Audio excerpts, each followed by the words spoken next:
I am Odin Linardatou, and in this podcast, I'm going to talk with Ian Lesser about the US elections. Well, Ian, I'm going to be very straightforward. We were expecting that we could wait for a few days before we learned the result. As it turned out, American people voted in large numbers for Donald Trump. How can you explain that? Is it something that we are missing here? Well, thank you very much for the opportunity. It's good to be with you. I mean, the result is, in a sense, not surprising. Everyone knew that there was a very good chance that Trump could win the election, but there was a feeling that it was so close that we might not know the result for a while. Well, we do know the result, it seems. And why? How to explain this? There could be many explanations. I think one basic one, I think, is simply the very angry and insecure mood in the country that is really pervasive. It's partly about the economy, which by objective measures has done pretty well in the macro sense, but in fact, as it's experienced by people, has been very troubling. The prices, not to say inflation, but the prices that people experience have given rise to a lot of anger. The border, the management of the border, the issue about immigration, however exaggerated, and the fact that Kamala Harris managed that was her portfolio in part as vice president, was not a strong feature for her.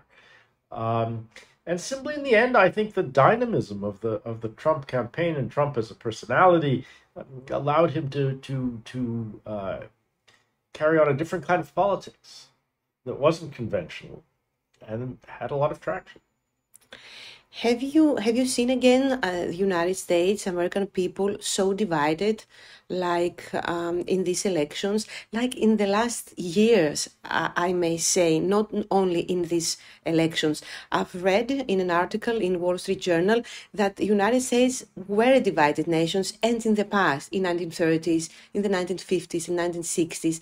But is there a comparison with that time? Well, surely there have been examples of polarized politics in the United States before, but we are at a moment of kind of peak polarization in a sense. I mean, half the country wants one sort of future, half the country wants another, on a whole set of issues. One thing we can be sure of with this election is that essentially half the country will be very angry at the outcome. But it's also affected, it's not just at the level of public view, it's also at the level of the political class. It's so highly polarized that it has made our governance very dysfunctional. And there simply isn't the kind of spirit of compromise that used to exist on all sort of issues, especially on Capitol Hill. And that's the highly polarized environment we're in at the moment. I think that polarization is most noticeable around issues of kind of the culture wars, if you like. The nature of the society, where it's going, around abortion, around issues of political correctness, as it's sometimes called. All of this has given rise to a very edgy, very polarized environment. Can the people in the United States get over that with the election of Donald Trump? I mean, it's going to be 4 years. Is it going to be 4 years of hatred and anger? Is going to be 4 good years?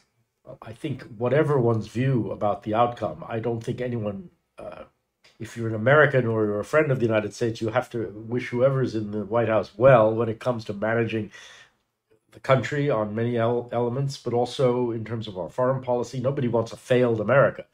So can the U.S. get over it? Well, yes, absolutely it could, but I really do fear that there will be a very, very difficult discourse in the months, years ahead around all of these issues that have been driving the election, because those issues that have made people deeply unhappy and disaffected are not going to be solved easily.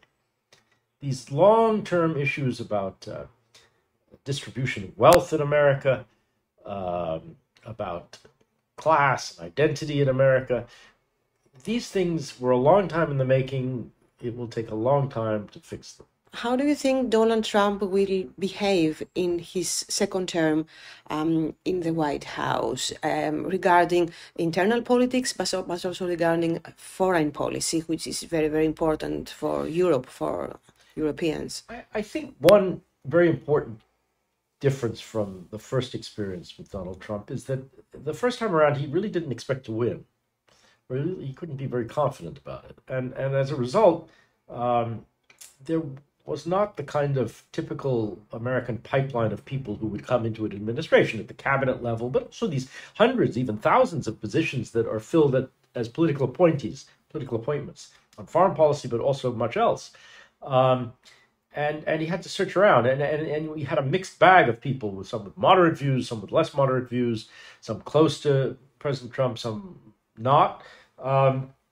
This time, by all accounts, there will be a pipeline of people, some of them with very pronounced policy views, domestic policy, on foreign policy, who are waiting to come into government. And with Republican control of the Senate, as it seems, it will be easier to get those people confirmed. So one outlook might be that he will, in some sense, be much more perhaps focused and effective together with all of these people in promoting certain key policy issues, whether it's around tariffs or it's around alliances or whatever it may be. Well, in his in his first term in the White House, he didn't have a very good relations regarding NATO. Do you think that NATO will be again affected by his presidency, because it's something that is very important to Europe, but in general for the security of the world? I do think NATO will be affected. I wouldn't go so far as to fear, as some do, that somehow the United States will withdraw from NATO. I don't think that's likely at all. There are many reasons why, legally and politically, why that's not very likely.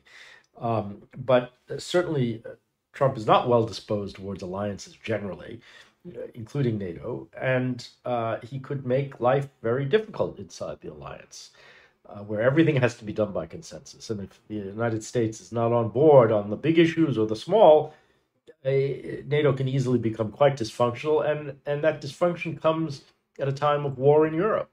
So it's extremely serious. If you could say, what are the biggest challenges for NATO and the biggest risk? I think, well, one we've been speaking about, of course, which is the sort of political dynamics inside the alliance in the United States, but not just in the United States, because the NATO is not just a military alliance, it's also a political alliance. And it's important that it function at that level. And that could be much rougher in the years ahead, not just because of President Trump, but because of others who may be on a different page inside the alliance. So that's the political problem is there. Obviously, there's a very striking problem of deterrence and defense vis-a-vis Russia, but also problems in the South that need to be addressed, counterterrorism, maritime security, a long list. Where NATO should have a role, but it may be much more difficult if the United States is inward-looking and other countries are, in some sense, torn between the NATO project on the one hand and building a stronger defense within Europe on the other. That won't be easy. And then, finally, what will be very difficult to manage, I think, is this growing tension between economic nationalism, tariffs, industrial policies, all sorts of things that may anger, even put us at odds with allies on the one hand, and trying to have more alliance cohesion on the other. Well, these things don't fit. How can you have an effective alliance with countries with whom you're engaged in a tariff war, trade war? It doesn't fit. That economic set of policies, of nationally driven economic policies, are so inherent to the Trump agenda, and also to some on the European side these days, and globally. I think this is a recipe for trouble. Do you see the war in Ukraine ending? It's something that Trump has promised to do, but I don't know how. Does Putin want to end the war and without getting half of Ukraine? Well, it's a very good question. In some sense, not to be too clever with the words about this, I can imagine it stopping. I have more difficulty imagining it ending, in the sense that, which it's not exactly the same thing. I can imagine a ceasefire agreement of some kind. I could imagine Ukraine perhaps not giving up on its sovereignty objectives, of course, not just sovereignty in the strict sense, but recovering its territory, just as West Germany never gave up on those objectives. But coming to some kind of a ceasefire agreement in the meantime, because there's simply a limit to how long this can go on. And the longer it goes on, the more the accumulated risk of it escalating. I think obviously nobody will want that. For Russia, it's obviously existential as well. Can Trump somehow shake things up in this regard? Well, maybe the very fact of his coming into office and bringing these very different views can change the thinking. Certainly, there is some sign that both for Ukraine and for Russia, there has been a waiting game, waiting to see what happens in the American elections. Well, now it seems we know. And it may have some influence on whether the conflict can at least stop. And can we see that coming also for the Middle East? What will be his position there? Well, I think in general, one thing that you could say about former President Trump, would-be President Trump, is that he is rather careful when it comes to issues of American intervention. He may be very aggressive on economic diplomacy, but he seems to be very cautious when it comes to the use of force. And, I think that argues for, in some sense, less assertive American policy in the Middle East, probably more scope for Israel to deal with what it sees as an existential set of conflicts with fewer constraints. I think the Biden administration may have wanted a different policy from Israel, but it wasn't successful in getting it. I don't think Trump even will try very hard on that score. I think he will be very supportive of Israel, and that's in fact the center of gravity in American politics. So I honestly don't see any huge new initiatives coming in the Middle East, and maybe even a tendency in some areas, leave aside maybe the core issue with Israel and its neighbors or Iran, leave that aside for the moment, but all those other issues that involve North Africa and the Levant, I can easily see Washington saying to Europe, this is your neighborhood, you take care of it. I think one of the things that Americans like in Donald Trump is that he doesn't want to intervene in foreign conflicts in a way. I think that's true. I mean, of course, it is historically true that for one reason or another, whether it's by inclination or simply circumstance, Democratic administrations have been internationally more hawkish in a way, more ready to intervene than Republicans. But that could be driven by circumstance as well.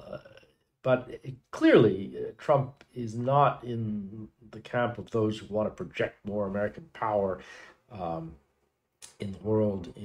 His notion about American leadership is very different. He is very focused on China, but I think he is focused above all on the economic competition with China and perhaps less immediately sensitive to the strategic side of it. But that is the one area where I could imagine, more American engagement, for better or worse. And about Greece and Turkey, in his first term, he had good relations on the one hand with Recep Tayyip Erdogan. He met with him, I think, 7-8 times. But he was very strict with the airplanes, with F-35, because then Turkey bought S-400, and it was a bumpy relationship. And now Erdogan is supporting Hamas. He's from this side. Trump will be pro-Israel. So how do you see the relationship evolving, and regarding also Greece? Well, I think it's true that Trump's worldview is very much to personalize foreign policy, in the sense that he looks not to alliances and institutions, not even so much to bilateral relationships, but even more to relationships with individual leaders, and whether there's an affinity there or not. But this can be very unpredictable. It can be very mercurial. And so I wouldn't, even predict where that goes with President Erdogan. It could be positive. It could be negative. We'll have to see. I think on the issues themselves, there is every reason for his administration to be very arm's length, even assertive with Turkey, because on, as you say, issues related to S-400, F-35, but also President Erdogan's support for Hamas. These are all things that are unlikely to be seen well, not just by President Trump, but by his administration and in general in Washington. In fact, it does matter on foreign policy, especially who comes in to advise him, to fill key cabinet and policy-making positions. And I think for the most part, the people who are likely to come in those roles have a very critical view about Turkish policy. On Greece, I think, well, Greece has its own bilateral dynamics with the United States. It's based on so many things, not least the diaspora, but many other things as well. I don't see anything negative, particularly coming there, except in the sense that Greece, it's not just the bilateral relationship. I mean, Greece is a stakeholder in US-EU relations, US-NATO relations, as part of the Europe and Euro-Atlantic equation. And so there I would be more careful about what the consequences would be for Greece. But it's not about Greece per se, it's about, Greece in Europe. Thank you very much. Thank you, Ian. Thank you for this discussion. Good to be with you. Thank you for the invitation.